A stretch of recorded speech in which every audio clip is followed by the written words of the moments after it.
फरेब झूठ दगाबाजी जिसकी फितरत थी। फरेब झूठ दगाबाजी जिसकी फितरत थी, मैं उसकी बात पे क्यों एतबार कर बैठी। मैं जिसके हाथ से खत उसको भेजा करती थी, मेरी बहन उसी लड़के से प्यार कर बैठी।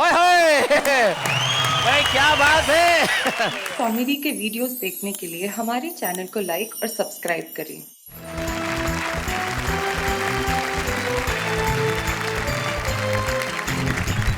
स्वागत है आपका उस महफिल में जहां पे हंसी ठहाके मुस्कुराहट तो है ही, लेकिन जिंदगी से जूझते हुए कुछ सवाल भी हैं। यानी कि वो महफिल जिसका नाम है वाह वाह क्या बात है। हमारे तीनों कवि मित्र हमारे साथ बैठे। सबसे पहले जो मंच के इस कोने पे ये जो कंठ लंगोट लगाए बैठे हैं। कंठ लंगोट? नहीं, हिंदी है भाई, मैं भूल गया था। जैसे अंग्रेजी में तुम टाई कहती हो। टाई? जी जी। तो इस टाई में बड़े खूबसूरत से नौजवान जो फरीदाबाद हरियाणा से हमारे बीच में आए हैं और हास्य कविताओं पे इनकी पकड़ है, गा के भी पढ़ते हैं और तहत में भी पढ़ते हैं। और नाम है इनका दीपक गुप्ता। दीपक गुप्ता के पास में जो बैठी हैं उनका नाम अना दहलवी। अना दहलवी, जैसा कि जाहिर होता है कि दहलवी इसलिए कि आप दिल्ली से, आप मूलतः शुरू से दिल्ली में ही हैं? बीच में चली गई थी। बीच में चली गई थी और अब फिर दिल्ली में है। शादी होके वापस वहीं आ गई। क्या बात है। अना दहलवी एक बड़ी मशहूर शायरा है जो बहुत बढ़िया शेर कहती है और उनका खास अंदाज है अपने शेर कहने का। तो क्यों ना हम मिलकर एक बार जोरदार तालियां बजाएं अना दहलवी। उसके बाद ये जो मित्र हमारे सज्जन बैठे हैं, बिल्कुल जिनका चमकता हुआ ललाट है और जो चेहरे पे मुस्कुराहट है, सुभाष काबरा इनका नाम है। इनके लिए मैं अक्सर एक शेर कहा करता हूं कि मैं तो अकेला ही चला था जानिब मंजिल मगर लोग मिलते गए कारवां बनता गया। और इनके लिए मैं कहता हूं कि मैं तो अकेला ही चला था जानिब मंजिल मगर लोग मिलते गए काबरा बनता गया। सुभाष काबरा के लिए जोरदार तालियां। अक्सर लोग मेरे लिए कोबरा कह देते हैं, आपने पहली बार ढंग से काबरा कहा। नहीं, मैं भाभी के प्यार का शब्द तो आपको कैसे कह सकता हूँ। वो जो कहती है घर में वही ठीक है, लेकिन आप तीनों यहाँ पे उपस्थित हैं। तो आइए कविता की इस महफिल को शुरू करते हैं और सबसे पहले बुलाते हैं उसे जो स्वयं को कई वर्षों से नौजवान कह रहा है। हम चाहते हैं कि दीपक गुप्ता यहाँ आए और सुनाए और हम उनके लिए तालियां बजाएं। दीपक गुप्ता।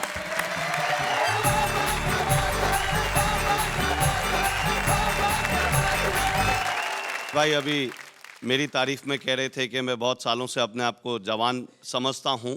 मैं समझता नहीं, मैं हूँ भी। अच्छा। मेरी मार्केट वैल्यू अभी तक वैसे ही बरकरार है जैसी मेरी 20 साल पहले थी। वाह। मुझे एक खूबसूरत लड़की से कभी जवानी में मोहब्बत हुई। अच्छा। काबरा जी कहने लगे कि आप अभी बुजुर्ग हो गए। मैंने कहा नहीं, मैं अब बुजुर्गों की सोहबत में रहने लगा। जब मुझे उनसे मोहब्बत हुई, मैं उनके घर उनका हाथ मांगने गया। उनके भाइयों ने और उनके पिताजी ने मेरा बहुत तबीयत से स्वागत किया। अच्छा। स्वागत करने के बाद जब उन्होंने मुझे धक्के मारकर गेट से बाहर निकाला, वाह। मैं अपने कपड़े झाड़ता हुआ उठ के फिर उनके पास गया। मैंने कहा जी फिर मैं ना समझूं। देखिए, मार्केट वैल्यू तो मेरी आज भी वैसी है जैसे पहले थी। एक छंद आपको सुनाता हूं। सुनाइए। कि एक बार कॉलेज में मेरी कविताएं सुन कुछ लड़कियां हो गई थी मेरी फैन जी। क्या बस उस रोज से ही उड़ गई नींद मेरी और कुछ दिन तक आया ना ही चैन जी। क्या बात है। क्योंकि एक कोमल सी कामनी से वहां मेरा टकराया चश्मा कर गए नैन जी। पर उसके भाई को देखते ही मैंने कहा जैसी आपकी बहन वैसी मेरी बहन जी। देखिए, अभी पिछले दिनों हमारे देश में करवा चौथ का व्रत किया जी। कि करवा चौथ के दिन अपनी पत्नी का मन रखने के लिए मैंने भी व्रत रखा। सुबह से ना पानी पिया ना खाने में कुछ चखा। अच्छा। शाम को जब घर आया, पत्नी से फरमाया बता डार्लिंग ऐसा क्या करूं कि तेरी जिंदगी में ऐश हो जाए। पत्नी मुस्कुराते हुए बोली कुछ ऐसा कर दो तुम्हारी जीवन बीमा पॉलिसी कैश हो जाए। बहुत अच्छे। लेकिन हमारी स्थितियां बहुत विचित्र हो जाती हैं कई बार, क्योंकि मुझे याद है एक कवि के घर डकैती डालकर जब डकैत जाने लगे तो कवि की आंखों से आंसू आने लगे। उसने जाते हुए डकैतों को बुलाया, आवाज लगाकर बोला भैया ये संदूक भी ले जाओ उठाकर। अच्छा। तभी एक डकैत बोला यार आदमी अपना सामान लुटवाए इतना अकलमंद तो नहीं है, सच सच बताए इसमें तेरी बीवी बंद तो नहीं है। कवि बोला भैया ऐसा है तुमने मेरी बात सुनकर खाम खा ही मूछें ऐठी हैं, बीवी तो अलमारी में बंद है, इसमें तो सासू जी बैठी हैं। भाई बहुत बढ़िया, बहुत अच्छे दीपक। एक रिश्ता वो इस मंच के माध्यम से आप तक पहुंचाऊं जो हमारे ही देश में पाया जाता है कि एक आदमी ने करके शादी रजिस्टर्ड करा दी। अच्छा, शादी रजिस्टर्ड करा दी, रजिस्ट्रार ने भी मोहर लगा दी, बदले में उसे एक सर्टिफिकेट मिला, देखते ही खिला, फिर अनायास हो गया उदास, अपना मुंह खोला, रजिस्ट्रार से बोला साहब ये सर्टिफिकेट तो जाली है। अच्छा, क्योंकि इसमें शादी की एक्सपायरी डेट का कॉलम खाली है। तो रजिस्ट्रार ने उसे बताया, बड़े प्यार से समझाया, ऐसा नहीं कि हमारे यहाँ शादियां ही होती हैं या तलाक के मुकदमे दायर नहीं होते हैं, पर ये हिंदुस्तान के मेरे दोस्त, यहाँ पर आदमी एक्सपायर होने के बाद भी रिश्ते एक्सपायर नहीं होते हैं। क्या बात है भाई, वाह वाह वाह वाह, बहुत बढ़िया दीपक, बहुत अच्छे। जब आदमी को प्यार होता है तब उसकी मानसिकता कैसी हो जाती है, मैंने कोशिश करी हाँ, कि गैलरी से झांकती पड़ोसन तो दिखती है, खिड़की में खड़ा उसका बाप नहीं दिखता। प्यार वाला राग जब बजता है दिल में तो आरती आजान का आलाप नहीं दिखता। प्यार करने का हक सबको मिला गया, प्यार करने में कोई पाप नहीं दिखता, पर जब देखता हूँ उसके मैं भाइयों को अपना मिलन या मिलाप नहीं दिखता। तो रथ पे सवार स्वर्ग अप्सराएं दिखती हैं, भैंसे पे सवार यमराज नहीं दिखता। मंच पर बैठी हुई कवित्री तो दिखती है, माइक पे खड़ा कविराज नहीं दिखता। किसको मैं दिल दूं और किसको मैं प्यार करूं, मुझे यहाँ कोई गमराज नहीं दिखता। प्यार के कीटाणु मेरे भीतर समा गए हैं, मुझे अपना कोई इलाज नहीं दिखता। क्या बात है भाई, वाह वाह वाह वाह, इलाज नहीं दिखता।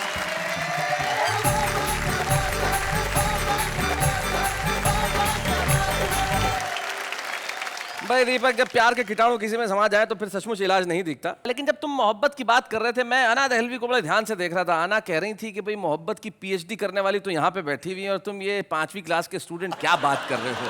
हम अना दहलवी से सुनते हैं कि आखिर मोहब्बत में होता क्या। जरा जोरदार तालियां बजाएं अना दहलवी के लिए।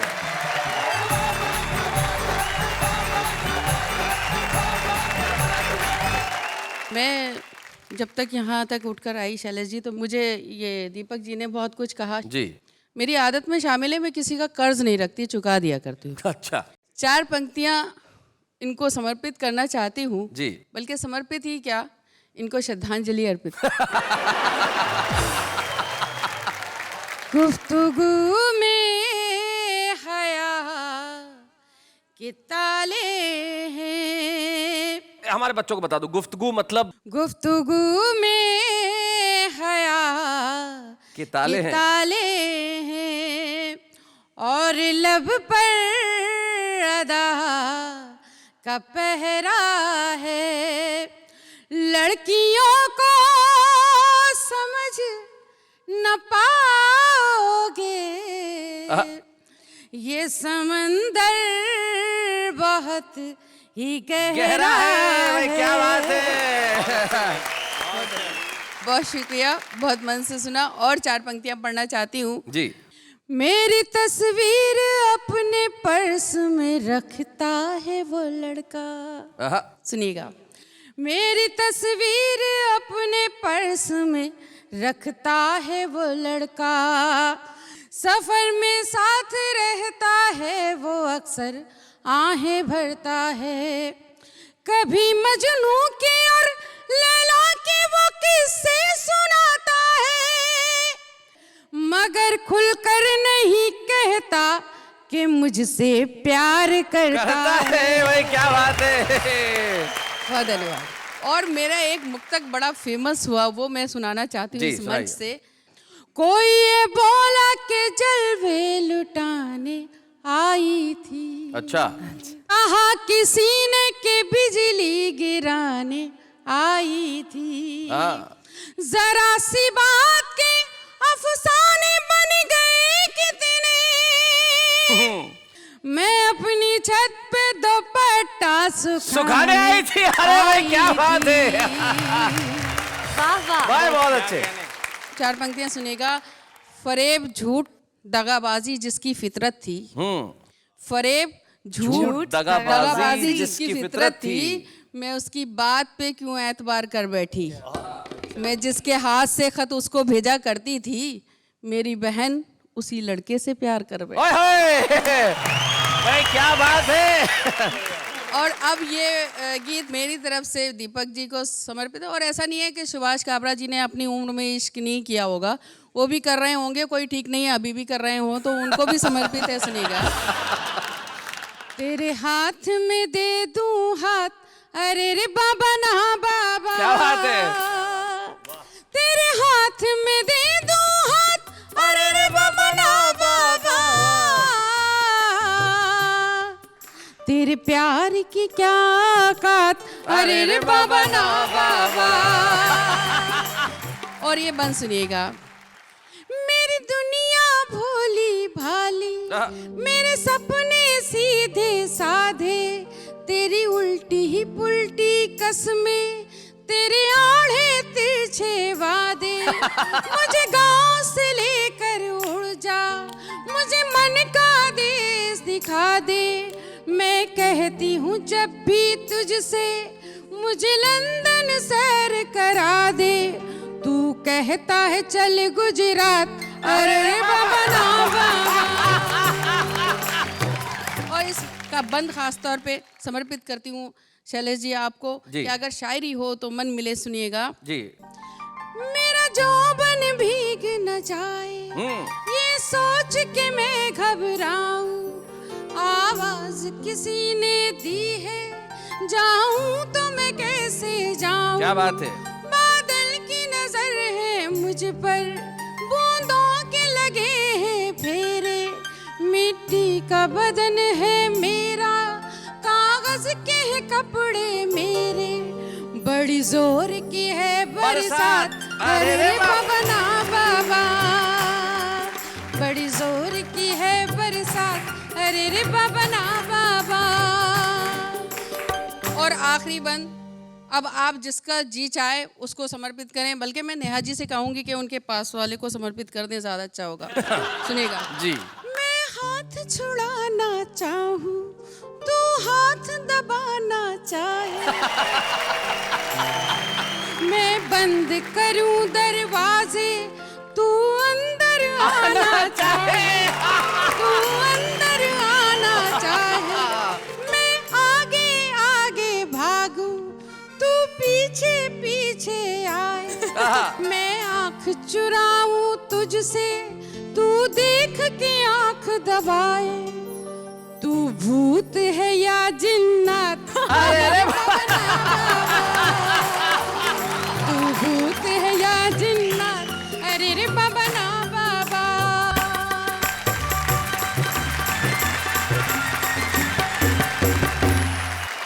अना जी, आप जाने लगी तो लोग कह रहे हैं अरे बाबा ना बाबा, ना रुक जाइए, बाबा, थोड़ी देर रुक जाइए। actually। राही बस्तवी एक शायर है जिन्होंने शायद सबसे पहले ये एक गीत कहा था कि तुझे कौन करेगा प्यार, अरे बाबा ना बाबा। और फिर अरे अरे रे बाबा ना बाबा पे बहुत खूबसूरत गीत लिखे गए, जिसमें से बड़ा ही खूबसूरत गीत पढ़ा आपने। और सुभाष जी को आपने कहा कि बुजुर्ग हैं और मोहब्बत के शेर भी सुनाती रहीं। तब मुझे एक शायर के दो शेर याद आ गए। उन्होंने ये कहा कि ठंडा कारोबार पड़ा है, क्या कातिल बीमार पड़ा है। ठंडा कारोबार पड़ा है, क्या कातिल बीमार पड़ा है। और जिस दिन थी त्योहार की छुट्टी, उस दिन ही इतवार पड़ा है। जी सुभाष भाई। केवल एक शेर सुनाना चाहूंगा। जी इरशाद इरशाद। बातें करती ये कैसी कैसी है, मैं तो समझा था अबला जैसी है। इनके शौहर पे रहम करना खुदा, जिनके घर में ये बला ऐसी है। माफ करना, मैंने पहले ही कहा था कि मैं किसी का कर्ज नहीं रखती हूँ। कर्ज वापस चुका दीजिए। एक जुगनू की जिसमें ताब नहीं, वो है बेताब जुगनुओं के लिए। हाँ। कब्र में दोनों पाँव हैं लेकिन दिल धड़कता है लड़कियों के लिए। लेकिन मजे की बात यह है कि आना दहलवी जी के शौहर जफर साहब खुद यहाँ पे मौजूद हैं। भाई कमाल है। मैं ऐसे पुरुषों का बहुत सम्मान करता हूँ जफर साहब, जो अपनी पत्नी की प्रतिभा को पहचानते हैं और सुनने के लिए भी, आप उनका साथ देने के लिए यहाँ पे उपस्थित हैं। और खुद आप बहुत बढ़िया शेर कहते हैं, तो क्या कहना है आपका। मेरी एक गजल है, उसके दो मतले और एक शेर पहुंचाता हूँ। यूं भी अक्सर साथ निभाना पड़ता है। अच्छा। यूं भी अक्सर साथ निभाना पड़ता है, हम सफरी का बोझ उठाना पड़ता है। अच्छा। दूसरा मतला है, हर रिश्ते का कर्ज चुकाना पड़ता है, हर रिश्ते का कर्ज चुकाना पड़ता है। दिल में दिल का दर्द छुपाना पड़ता है। आहा, दुनियादारी इतनी भी आसान नहीं, दुनियादारी इतनी भी आसान नहीं। सबसे रस्मन हाथ मिलाना पड़ता है। क्या बात है भाई, वाह वाह वाह वाह वाह वाह, बहुत अच्छे, बहुत बहुत शुक्रिया जफर साहब, thank you so very much. और जैसे कि हम जोड़ी पे बात कर रहे हैं, तो आज जोड़ी कमाल की है। तुम कुछ कहना नहीं चाह रही बहुत देर से? मैं कब से कहना चाह रही हूँ जी। कि इतनी अच्छी खूबसूरत जोड़ी के बाद, उसको देखने के बाद मुझे एक सवाल पूछना है। जी पूछिए। क्या सचमुच जोड़ियां स्वर्ग में बनती है? बड़ा मुश्किल सवाल है। आज के जमाने में ट्रेन में, बस में, सड़क पे और तो और फुटपाथ पे जोड़ियां बनती, तो स्वर्ग में बनने का इंतजार कौन करे भाई? तो भाई जोड़ियां स्वर्ग में बनती है नहीं ये तो पता नहीं, लेकिन सुभाष काबरा की हास्य कविता से जोड़ी लगभग 35 वर्ष पहले बनी और बहुत सालों से कवि सम्मेलन करते रहे, संचालन करते रहे। उनकी किताब मैंने देखी तो उनकी किताब के पिछले भाग में इनका परिचय बड़ा, बहुत ही जिसको कहते हैं इंटरेस्टिंग परिचय लिखा हुआ है। खुद का नाम है, बोले इतने सारे प्रोग्राम किए, इतने सारे प्रोग्राम लिखे गए, घर में एक बीवी है, ऐसे सब परिचय में लिखा है। 2 बच्चे हैं और वो तमाम रिश्तेदार हैं जो अमूमन पाए जाते हैं। एक लोन पे ली हुई कार है, एक कंप्यूटर है जिसमें ब्रैकेट में लिखा हुआ है जिसे चलाना नहीं आता, एक फ्लैट है जिसकी किस्तें अभी तक चुकाई नहीं गई। ये सारी ईमानदारी से जो आदमी परिचय दे सकता है वो कोई निश्चित तौर पे हास्य कवि ही हो सकता है। तो ऐसे हास्य कवि सुभाष काबरा आइए हमारे बीच में।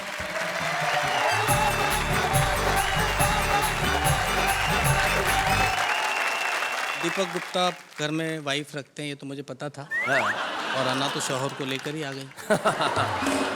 तो मुझे लग रहा है कि ये इतने भव्य मंच पर आकर थोड़ी सी देर के लिए बहक गए थे। बहुत शरीफ लोग हैं दो, बहुत शरीफ, बहक गए थे। 2 पंक्तियां। स्वागत। ये जो 2 लोग बहकते हुए घर जाएंगे, घर पहुंचते ही संभलने की सजा पाएंगे। बहुत अच्छे। कहाँ से शुरू करूं? आगरा कई बार जाता रहा अपने निजी कारणों से। ठीक हमें होने पता के है बाद वहाँ। नहीं, इन्हें पता है क्योंकि ये तो अभी भी जाती है मंथली चेकअप के लिए। अरे ये लड़की तो मेरे पास वाले वार्ड में। हाँ, ये मंथली चेकअप परमानेंट है वहाँ की। एक बार ठीक होने के बाद गया, ताजमहल देखा। 4 पंक्तियों का जन्म हुआ, आप तक पहुंचाता हूँ। इन 4 पंक्तियों की ये खासियत है जी। कि ये बहुत मशहूर पंक्तियां हैं मेरी, और मैंने आज सुबह ही लिखी हैं। कि मिस्टर शाहजहां, खाविंदे मुमताज महल, एक बार फिर से हिंदुस्तान में आओ। हाँ, इस बार आगरे में नहीं, मुंबई में अपनी महफिल जमाओ। क्या बात है। अरे बनाया होगा किसी जमाने में तुमने ताजमहल, आज की तारीख में 2 रूम किचन बना के दिखाओ। क्या बात है, आज की वाह वाह तारीख में वाह 2 रूम वाह किचन। भाई, बहुत बढ़िया। अब नवाबों की आदत होती थी कि वो 2 पंक्तियां कहो तो 4 लौटाते थे। आप तो रहे हो काफी नवाबों के साथ क्या इस बात जमाने है। से, तो उन्होंने 8 भेज दी। अच्छा, लिखते हैं, आज भी मिलती हैं सरेआम सैकड़ों मुमताज, और सभी को ताज की ख्वाहिश है, मगर लहू में एक कतरा भी मोहब्बत का नहीं आहा, है, संगे मरमर पे टिकी सबकी नजर। क्या बात है भाई, वाह वाह वाह वाह, बहुत अच्छे। अगर कहीं कोई सही मुमताज पाई भी गई, वक्त के हाथों जिंदा ही दफनाई गई। क्या बात है, वाह वाह वाह। वक्त के हाथों जिंदा ही दफनाई गई, ऐसे हालात में अब ताज मेरा बाप बनाए।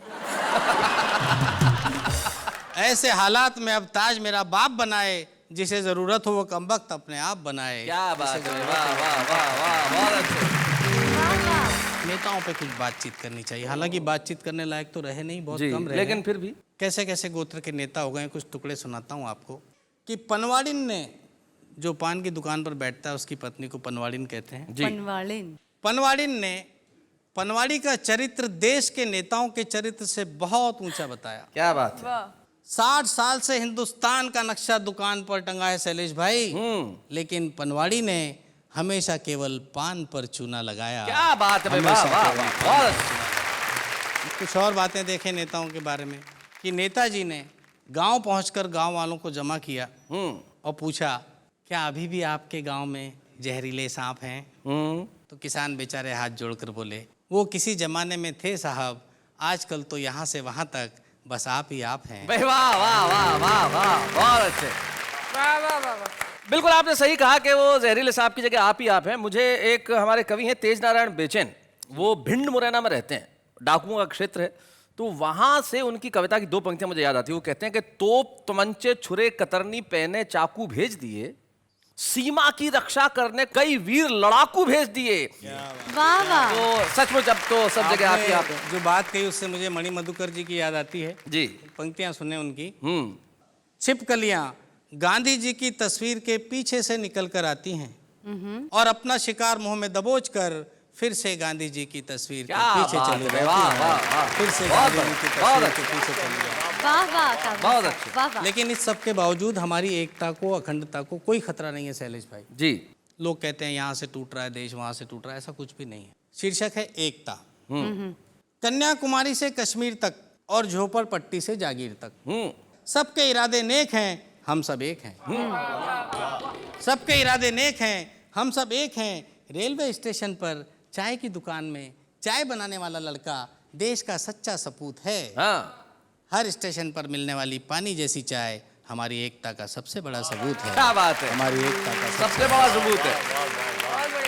सबसे बड़ी बात मुझे ये लगती है कि हिंदी की बातें सब लोग करते हैं, जी।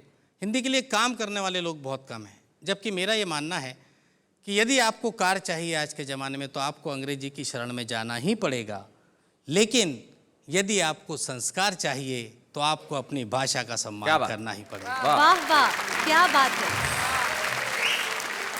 8-10 पंक्तियां आप तक पहुंचाता हूं स्वागत। कि हमने ये जाना है पर्चे जांच जांच के, हमने ये जाना है पर्चे जांच जांच के, अनपढ़ होते जाते पोथी बाँच बाँच के, अनपढ़ होते जाते पोथी बाँच बाँच के।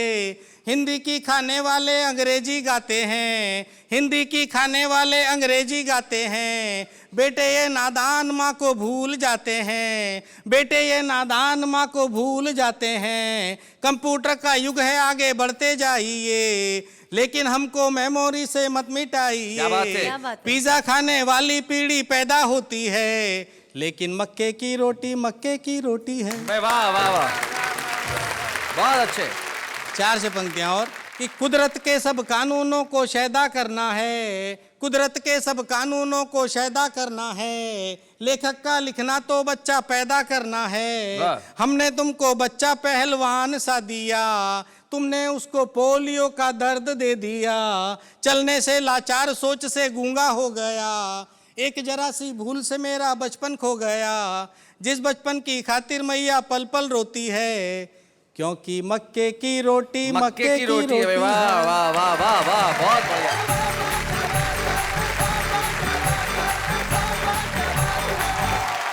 सचमुच सुभाष जी, आपने बिल्कुल ठीक बात कही कि मक्के की रोटी है। जो हमारी अपनी संस्कृति है उसे हम कैसे भूल जाएं।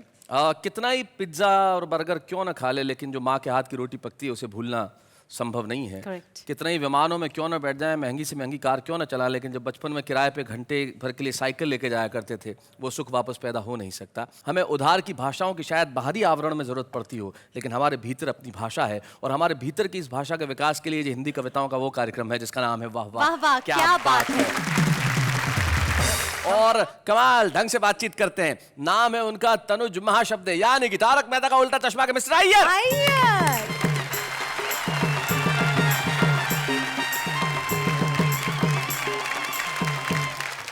आज मैं आपको यहाँ पे जैमिनी हरियाणवी जी का एक कविता सुनाने आया हूँ। क्या बात है भाई, वाह, बहुत अच्छे। एक दिन एक पड़ोस का लड़का मेरे को आकर बोला, चाचा जी आपकी स्त्री दे दो। हाँ चुप, ये लड़का क्या बोल रहे हैं? मैंने अपनी घरवाली की तरफ किया इशारा और फिर उसको बोला, ले जा, वो बेटी है। अय्यर भाई, वो पहले थोड़ा शर्माया, हाँ। बोले चाचा जी ये नहीं जो करंट मारती है वो। तो मैंने उसको बोला कि बावड़ी पूछ, तू उसको हाथ लगा कर तो देख, वो करंट भी मारती है। Thank you very much, thank you. बहुत बढ़िया।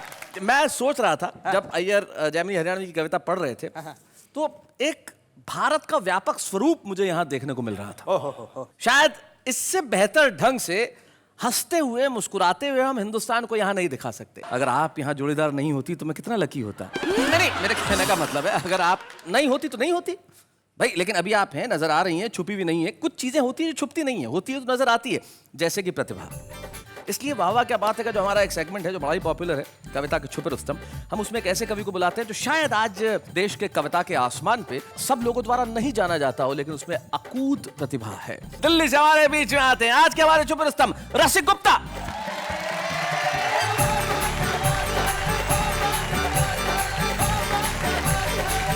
नमस्कार।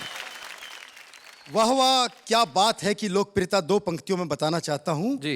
जब से पागल खाने वाले अपने पागलों को वाह वाह क्या बात है दिखाने लगे हैं, कुछ पागल तो ठीक होकर हंसते हंसते घर जाने लगे हैं। वाह वाह, क्या बात है। और कुछ यहाँ आकर कविता सुनाने लगे हैं। भाई क्या बात है। और जो समय वाह वाह क्या बात का है, उस समय पेश होने वाले कई कार्यक्रमों की स्थिति बिल्कुल ऐसी हो गई है जैसी रोडवेज की बसों की स्थिति होती है। क्या बात है। रोडवेज की बसों की स्थिति बताता हूं कि आप रोडवेज पे चढ़े या रोडवेज आप पे चढ़े, टिकट आपका ही कटेगा।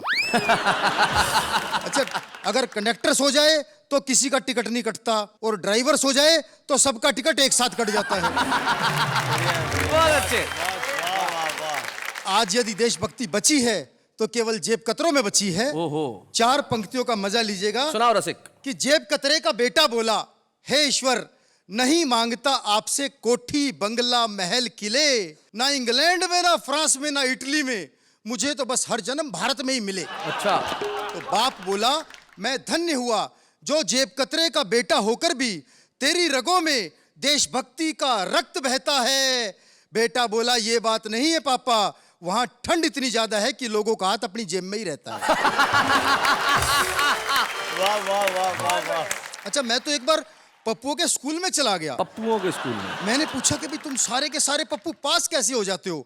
बोला जी नकल चला के। मैंने कहा कभी पकड़े नहीं जाते? बोला पकड़े जाने का सवाल ही नहीं है, नकल हम हाथ पर लिखते हैं, जब चेकिंग करने वाले आते हैं तो कर लो, अंदर तो कुछ निकलता ही नहीं। अच्छा, एक पप्पू फेल हो गया तो मैंने उससे पूछा, आपने इस टेक्नोलॉजी का प्रयोग नहीं किया? बोला भाई साहब किया था, किस्मत ही खराब थी, नकल हाथ पर लिखी थी, अजब खेल हो गया, वॉशरूम में हाथ धो लिए, पप्पू फेल हो गया। बहुत अच्छे। और 2 पंक्तियों का मजा लीजिएगा कि मैंने अपने मकान मालिक से कहा, एक दिन लोग कहा करेंगे कि तुम्हारे मकान में एक बड़ा कवि रसिक गुप्ता रहता था, गुरु उस दिन तू पूरे मोहल्ले में छा जाएगा। बोला शाम तक किराया नहीं दिया तो वो दिन आज ही आ जाएगा। अच्छा, एक भिखारी को मैंने रुपया दिया, बोला बाबूजी ये क्या? पिछले चौराहे के भिखारी को 10 रुपए और मुझे 1 रुपया पकड़ाया है। मैंने कहा भैया तुझे कैसे पता? नु बोला देखो जी SMS आया है। अच्छा, भिखारी आजकल हाईटेक हो गए हैं। एक भिखारी की दुआएं सुन के माथा पीट लिया मैंने अपना। भिखारी बोला, यूं हिमाकत की नजर से ना देख, एक दिन ब्यूटी क्रीम लगा के अपना चेहरा भी गोरा होगा, अपने हाथ में भी ऐसा ही ब्रांडेड कटोरा होगा, निकाल जेब से करारा सा नोट और ले ले मेरी दुआ, जा तेरे घर भी मेरे जैसा छोरा होगा। वो डॉक्टर ने अपनी खूबसूरत नर्स को नौकरी से निकाल के पत्ता कर दिया साफ। तो नर्स बोली, बिना गलती नौकरी से निकालना कहाँ का इंसाफ? तो डॉक्टर बोला, मैंने एक पेशेंट को कहते सुना है, नर्स क्या है, ब्यूटी क्वीन है, अखियों से गोली दाग जाती है, और मेरी आधी बीमारी तो इसकी मुस्कुराहट से ही भाग जाती है। बहुत अच्छे। अच्छा, आजकल स्थिति नर्सों से प्यार व्यार बड़ा खतरनाक होता है जी। मैंने 4 पंक्तियां लिखी कि नर्स से पेशेंट बोला, सुन प्रिय बात मेरी, सबसे निराली तेरे गालों की ये लाली है, दिल को चुराने वाली, सपनों में आने वाली, रखी मैंने हॉट सीट तेरे लिए खाली है। Hot seat? तो नर्स बोली, होश में आते ही तू लगेगा रोने, मैं भी जाली, डॉक्टर की डिग्री भी जाली है, और दिल को तो मैंने हाथ भी नहीं लगाया झूठे, मैंने तो सिर्फ तेरी किडनी निकाली है। बहुत अच्छे रसिक। कविता क्या है? कविता एक आयुर्वेदिक औषधि है, जितनी पुरानी उतनी ही गुणवती कहलाएगी। अरे ये अंग्रेजी की दवा नहीं जो एक्सपायर हो जाएगी। वाह वाह वाह वाह वाह, बहुत बढ़िया। तो कविता की शक्ति मैं बताना चाहता हूँ 4 पंक्तियों में। क्या बात? कि एक बार एक सपेरा जहरीले सांपों के बीच दिखा रहा था अपना कमाल, यानी वही पापी पेट का सवाल। लोग उसकी बहादुरी पर रुपया 58-54 दे रहे थे और सस्ते में ही खेल का मजा ले रहे थे कि अचानक उसके चेहरे पर मौत का साया मंडराने लगा, और उसकी हालत देखकर मुझे उस पर बड़ा ही तरस आने लगा। मैंने पूछा, हे सपेरे भाई, क्या तुझे किसी जहरीले सांप ने काट खाया है जो तू इतना घबरा रहा है? वो बोला, नहीं बाबूजी, वो सामने से पुलिस वाला डंडा लिया रहा है। क्या बात है भाई, वाह वाह वाह वाह। आपने बिल्कुल सही कहा कि कविता आयुर्वेदिक औषधि की तरह है जो समय के साथ गुणवती होती जाती है। अंग्रेजी दवाई नहीं है जो एक्सपायर हो जाएगी। कविता कभी मरती नहीं, शब्द कभी मरते नहीं, कविता हमेशा जिंदा रहती है। और आपने जो शब्द सारी दुनिया को सुनाए हैं और जो शब्द लोगों तक पहुंचे हैं वो सिर्फ आप ही को रसिक नहीं रहने देंगे। करोड़ों लोग आज आपके रसिक हो जाएंगे और जब करोड़ों लोग आपके रसिक हो जाएंगे तो फिर आप गुप्त कहाँ रहेंगे। हम चाहते हैं कि आप सारी दुनिया में छाएं और हम एक स्मृति चिन्ह वाह वाह क्या मंच से आपको प्रदान करना चाहते हैं। जोरदार तालियों से स्वागत करते हैं रसिक गुप्ता।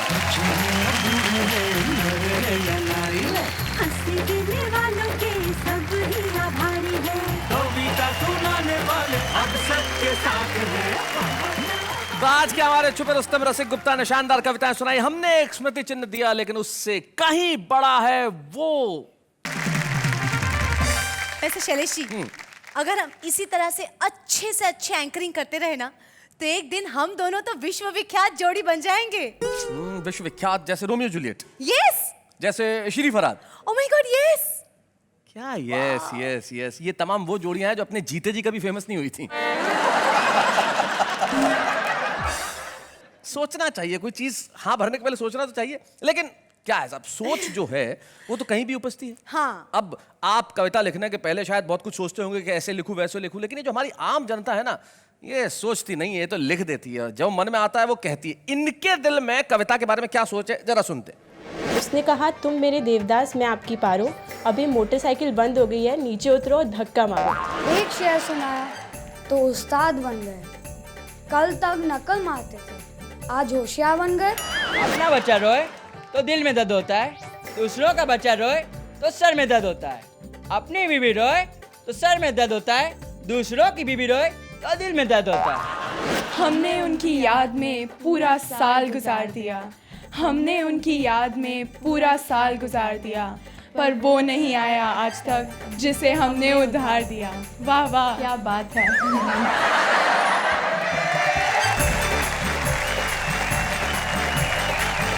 भाई मान गए। मेरे हिसाब से तो हमारे देश में हर व्यक्ति के अंदर एक कवि छुपा है। हर व्यक्ति के अंदर एक कवि तो छुपा है, लेकिन ऐसे कवि कम है जिसे हर व्यक्ति जानता हो। हाँ। लेकिन कुछ लोग होते हैं जिन्हें व्यक्ति इस देश के जानते हैं, उनके कामों की वजह से, उनकी कविताओं की वजह से, उनके अंदाज की वजह से। हमारे बीच में एक ऐसे ही कवि हैं जो पिछले 30-35 सालों से हिंदी कवि सम्मेलनों पर संचालन करते रहे हैं, अपनी छोटी छोटी चुटली कविताओं से लोगों का मन मोहते रहे हैं। जिंदगी में उन्हें बहुत सम्मान मिले होंगे, लेकिन कविता के मंच पे सारी दुनिया के सामने एक सम्मान हम भी देना चाहते हैं। हम सम्मान कर रहे हैं आज यहाँ सुभाष काबरा का।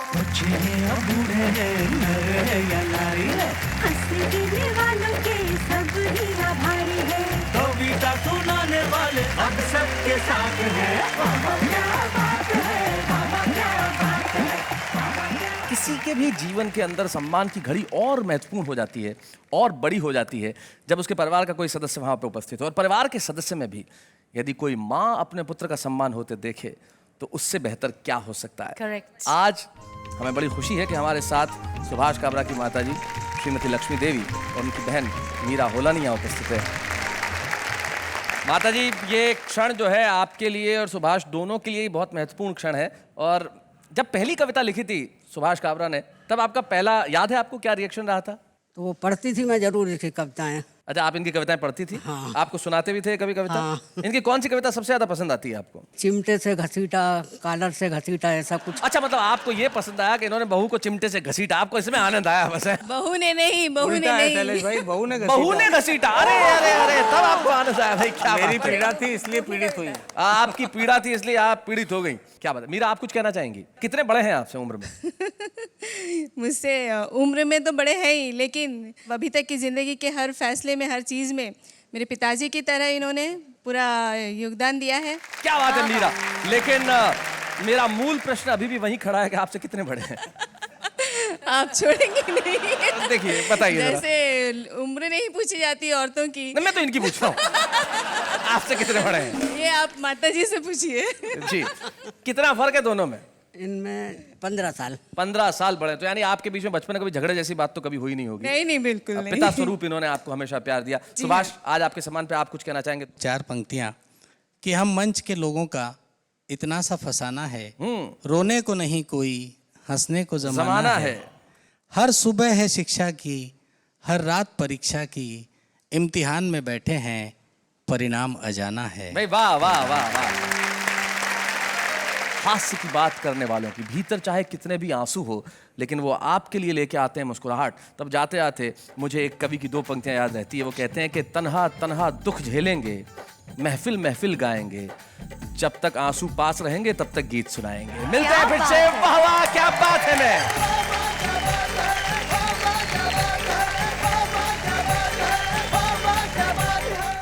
कॉमेडी के वीडियोस देखने के लिए हमारे चैनल को लाइक और सब्सक्राइब करें।